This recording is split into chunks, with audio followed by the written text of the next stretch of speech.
दिने जड़े राजा जंगल शिकार करने को जाउथुवा समय गोटे आश्रम रे ऋषि को तपस्या करिवार देखिले।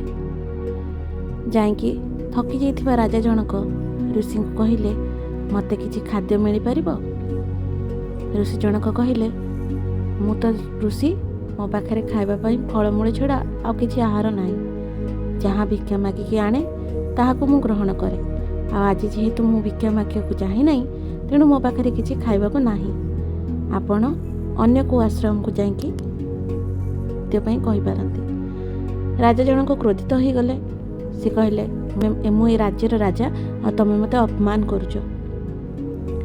ऋषि जनक क्षमा प्रार्थना कले आ कहले राजन आपण को पाखरे सब किछि अछि।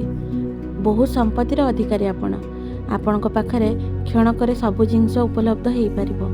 किंतु आमे साधारण ऋषि जे कि तपस्या करबा आमर धर्म।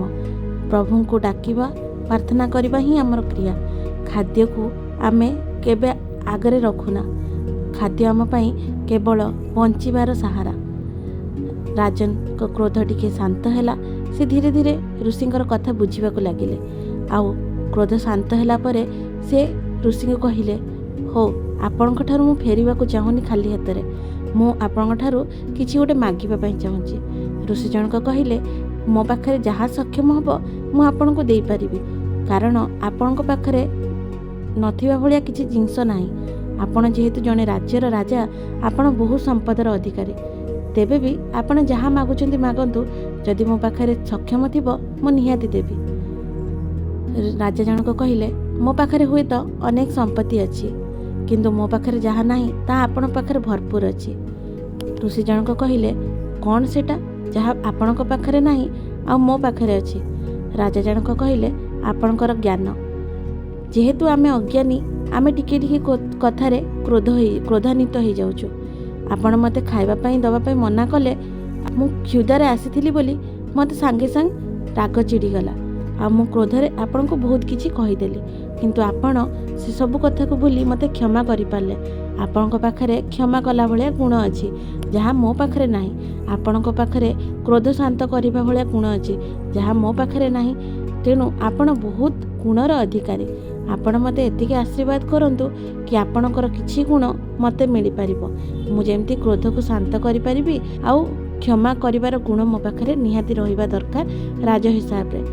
ऋषि जनक हसिकी कहिले राजन आपणक पाखरे से गुण भी मध्य अछि। किंतु जेहेतु आपण गोटे शासन गादी रे बसिचंती न्याय अन्यायर विचार करिकी आपणको लोकंको सेवारे दिन काटिबा को पड़ुची।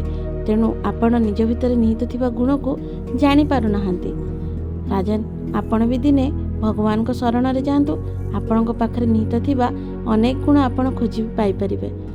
राजा हसी देई कहले निहाती आज ठारू मु आपणको गुरु रूपे ग्रहण करूची। आपणक ठारू बहुत किछि शिखिबा भली जिंस अछि जहाँ मु शिखि पारि बोली भाबुची। आपण मो पाखरु कोन नवा पई चाहुचंती गुरु दक्षिणा ताहा मध्य कहिबे। ऋषि जनक कहिले राजन आपणक पाखरे बहुत किछि अछि दवा पई किंतु मु आपणक ठारू किछि भी चाहे ना। कारण मु जने ऋषि मु जने बैरागी। मोर धन संपत्तिर लोड़ा नाही। किंतु जेहेतु आपण मोर गुरु शिष्य हेबाकू जाउचंती मु एतिकी कथा निहाती कहबी कि आपण जहाँ भी शिक्षा करिवे गोटे राजा हिसाब रे नुहे गोटे शिष्य हिसाब रे शिखिबाकू चेष्टा करिवे।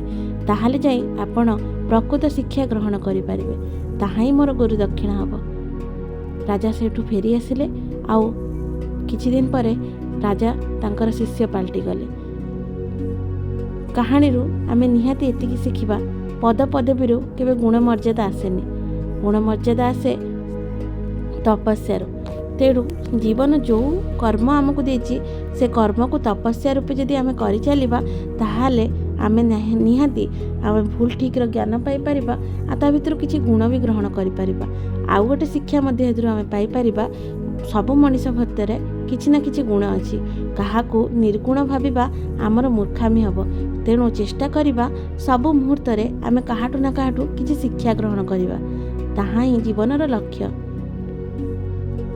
मु भावुची कहानीटी आपण मानक निहाती भल लगी गोटे भिन्न प्रयास मोर। आ जदि कहानीटी भल लगी लाइक शेयर कमेंट करने को भूलिए। सब्सक्राइब करदेवे मीनाक्षी टॉक्स को।